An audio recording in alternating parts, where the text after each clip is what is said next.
Hello po guys, and for today video tayo po ay maglalaro ng Tower Defense. And ngayon po guys, na video na to is maglalaro po tayo nito dahil sa susunod po na aking upload ay Minecraft po ulit ang ipopost ko, ay upload ko.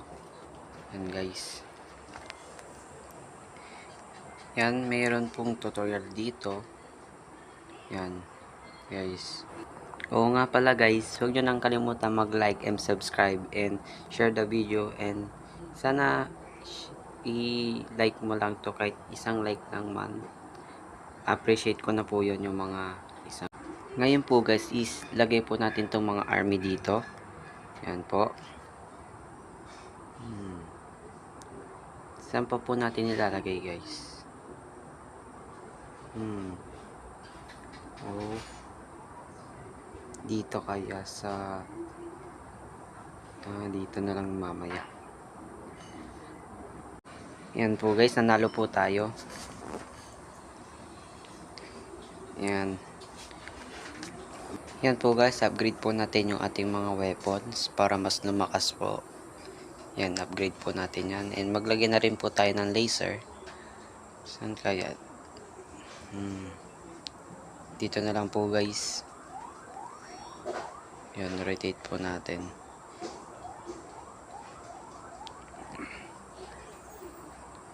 And upgrade po natin yan para mas lalo pong lumakas yung ating weapons. Yan po. Yan po guys, kinakalaban na po natin ng mga zombie na yan. Yan po, nanalo po tayo. Yan. Palakasin po natin yung ating mga weapons para hindi na po tayo malusob ng mga zombie. Yan po guys, nanalo po ulit tayo. And magdagdag na rin po tayo ng mga iba pang weapons para kung sakaling makaalis sa mga po natin target. Meron pa po silang susunod na target. Yan po guys. Dito po guys, naglagay po ako ng laser para ma-damage po sila. Yan po guys. Nakakatagos na po kasi sila, kaya yan po, naglagay po tayo dyan ng laser para hindi po sila makapunta sa ating base. Yan. Yan na po, mga zombie po. And yung mga kulay blue po na zombie, yan po yung mga runner zombie. Yung mabibilis po silang tumakbo. Yan po.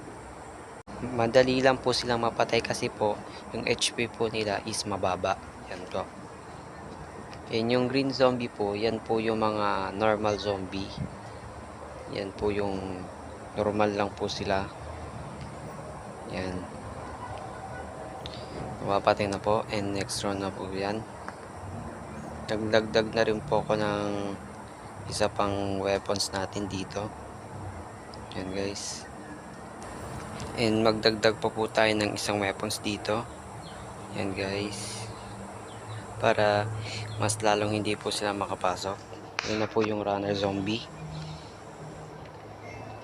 Yan po guys. And i-upgrade ko na rin po tong isa nating weapons para mas sumakit po yung kanyang damage. Yan po guys, papunta na po sila sa laser. Yan. Yung pong mga zombies, nakadikit po sila dyan, madadamage po. And yun po, napapansin nyo po sa ating base is meron na po tayong crossbow. Yan po. Nakikita nyo po ba yung lumilipad na kulay violet po na zombie? Yung crossbow po na yan is matatamaan nyo po. Yan po guys, nakikita nyo po. Tinatamaan po ng crossbow yung violet po na zombie. And inusog ko na po siya dito para mas malapit mo siyang maka-attack. Yan guys. And mamaya ko na po yan i-upgrade. Ngayon po is focus muna po tayo sa pera para mas dumami po ang ating mga coins. And mapadali po natin yung pag-upgrade ng ating weapons. And para lumakas na rin po tayo. Yan po guys. Upgrade muna natin po yung mga small weapons natin para mas konti po yung ating mga magagastos. Yan po guys. Nakakalapit na po ang ating zombie sa crossbow. Yan po. Tinatamaan na po niya yung zombie. Malaki din po ang damage ng ating crossbow kasi po is yung damage niya siguro nasa 5 damage po guys. Yan po. Yan na po yung mga violet na lumilipad na zombie. 5 hit lang po yung kanyang damage. Yan po guys. Nakikita nyo po sa screen. Yan. Unti-unti na po silang nakakalapit and kailangan po na natin i-upgrade po tong crossbow natin. Yan po guys. I-upgrade na po natin yan. Yan na po yung mga lumilipad. Oh, wala pong zombie na lumalabas guys. Yung zombie po na violet lang yung lumalabas. Mahirap po yata to. Sana kayanin po ng crossbow natin yung zombie.